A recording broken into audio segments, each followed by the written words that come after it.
सेठ जी थे, उनके घर में 2 बच्चे थे। एक दिन सेठ जी की अकस्मात मृत्यु हो गई। अब जो सेठानी जी थी उन्होंने अपने पुत्रों से कहा, बड़े शैतान थे उनके पुत्र, कि आप एक काम करो, आज तीसरा दिन है, पिताजी की अस्थियों को ले जाओ और गंगा जी में विसर्जन कर दो। बेटा ने पूछा, इससे क्या होगा माता? अगर हम अस्थियों को गंगा जी में ले जाएंगे विसर्जन के लिए तो इससे क्या होगा? कहा कि आत्माओं को शांति मिलेगी, आत्मा नहीं भटकेंगी। अगर गंगा जी में स्नान कराएंगे अस्थियों को तो सदगति मिल जाएगी। बेटे बड़े शैतान थे, बोलते माता हम नहीं जा रहे, नहीं जा रहे। लेकिन माता ने ज्यादा जबरदस्ती की तो दोनों बच्चे आज अपने पिताजी की अस्थियों को लेकर आज गंगा जी में विसर्जन के लिए चल दिए। उनके घर से गंगा जी थी 50 किलोमीटर दूर, कोई ज्यादा दूर भी नहीं थी। अब जैसे ही बच्चे 40 किलोमीटर पहुंच गए, 40 किलोमीटर दूर पहुंच गए आज पिताजी की अस्थियों को लेके। 40 किलोमीटर दूर, मात्र वहां से 10 किलोमीटर दूर थी गंगा जी। अब जैसे ही उन्होंने क्या देखा 40 किलोमीटर दूर जाके कि एक नाला बह रहा था वहां पे, जो नाला सीधा गंगा जी को जाता था। सोच रहे हैं वैसे भी पिताजी की अस्थियां गंगा जी में पहुंचानी है, ये नाला जाता है, हम क्यों जाएं? इसी नाले में डाल दें, नाला खुद पहुंचा देगा अस्थियों को। आज अपने पिताजी की अस्थियां लेके और उस नाले में फेंक दी हैं।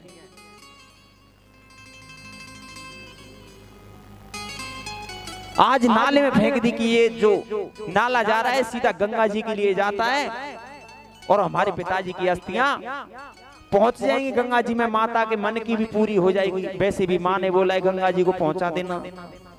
आज दोनों पुत्र उस नाले में अपनी पिताजी की अस्थियों को डालकर और वापस आ गए हैं घर पे। आकर सो जाते हैं। माता ने पूछा कि क्या हुआ बेटे, अपनी पिताजी की अस्थियों को आप गंगा जी में अच्छी तरह विस्तारित करके आए कि नहीं? अपनी मम्मी को झूठ बोल दिया, हाँ मम्मी हमने गंगा जी में जाके अपने हाथों से विसर्जन कर दिया, पिंडदान भी कर दिए। आज जैसे ही सब सो जाते हैं, रात को 12-1 बजे आज मां को सोते सोते सपना आया।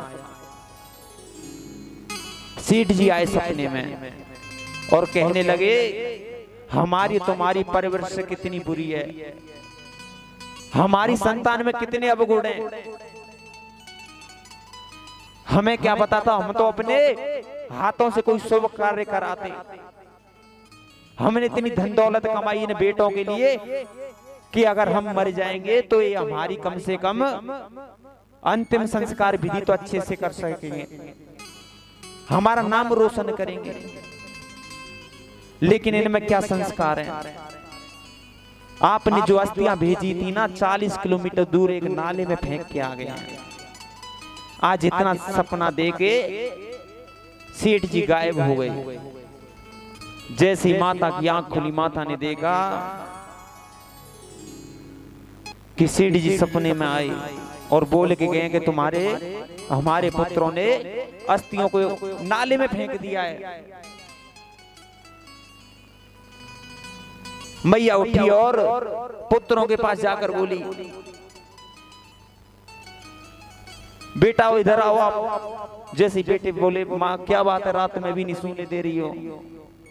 बोले तुमने अपने पिताजी की अस्थियां कहां विसर्जन की? बोले अरे मैया गंगा जी में हमने विसर्जन कर दी।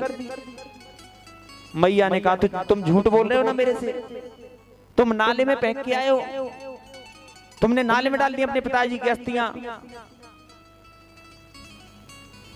बेटा कहने लगे मैया तुमसे किसी ने झूठ बोल दी होगी, हम गंगा जी में अस्थियों को अपने हाथों से विसर्जन करके आए हैं। मैया ने कहा मुझे किसी ने झूठ नहीं बोली, मुझे सच बताओ अस्थियां तुमने कहां विसर्जन किए?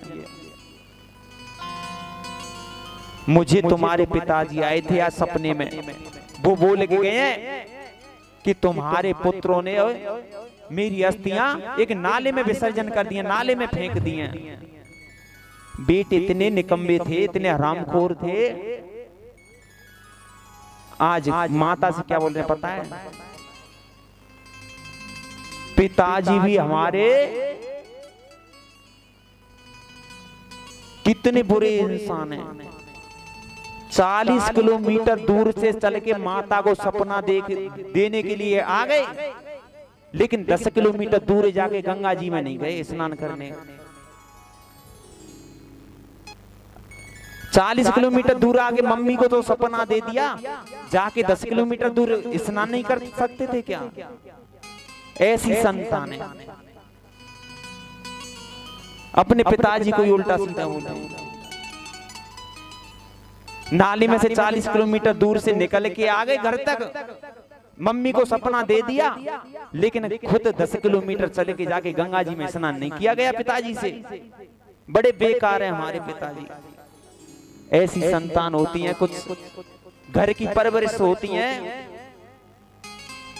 अगर आप अच्छी परवरिश करोगे अपने बच्चों की, अच्छे संस्कार डालोगे, तो आपके लिए जीवन में आपका नाम रोशन करेंगे।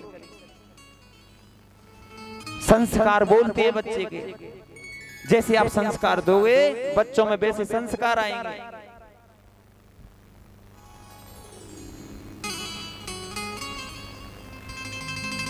बोलिए गोविंद भगवान की।